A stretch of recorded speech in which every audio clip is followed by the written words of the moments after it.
हिंदुहृदय सम्राटांचे खरे वारसदार वगैरे म्हणतात ना स्वतःला. आनंद दिघे माझे गुरु.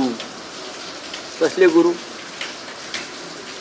बाळासाहेब ठाकरेंचा तुमचा काय संबंध? काल घाबरले. अमित शहा एक तर काळोखात चालले 2 वाजता घाबरून जनतेला.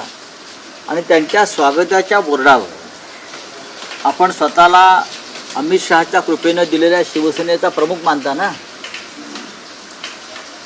त्या फलकावर स्वागताच्या बाळासाहेब ठाकरेंचा फोटो नाही.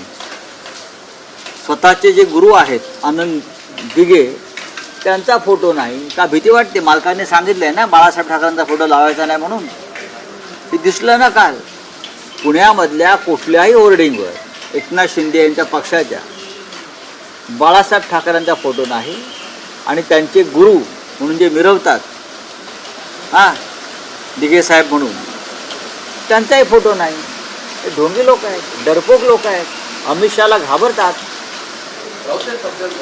अधिवेशन चालू आहे पण आपल्याला नरेंद्र मोदी असतील, अमित शहा असतील हे कुठेही लोकसभेमध्ये बोलताना दिसत नाहीत. जे नरेंद्र मोदी आहेत ते इंस्टाग्रामवरून आता संवाद साधायला सुरुवात. बघा की हेच लोक माननीय उद्धव ठाकरे साहेबांना फेसबुक नेता म्हणत होते. कोरोना काळामध्ये खरं म्हणजे बाहेर पडण्यास मोदींनीच बंदी घातली होती. आणि माननीय उद्धव साहेब फेसबुकच्या माध्यमातून जनतेशी संवाद साधत होते, मार्गदर्शन करत होते. तेव्हा त्यांच्यावर टीका करणारे कोण?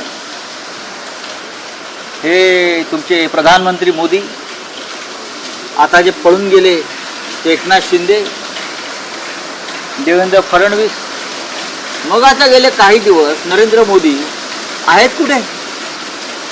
फेसबुकवरच जनतेशी बोलत आहेत ना आणि काम करतायत, विद्यार्थ्यांशी संवाद साधतायत. हे सुद्धा फेसबुक प्राईम मिनिस्टर आहेत. मंदिराची दान चोरीचा मुद्दा आहे.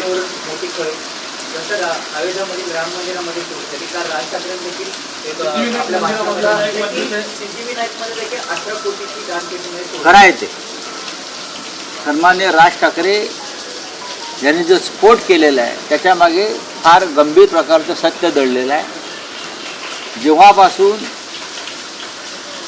शिंदेंच्या हातामध्ये तिजोरीच्या चाव्या आलेल्या आहेत सिद्धिविनायकाच्या, त्यांच्या माणसांच्या हातात,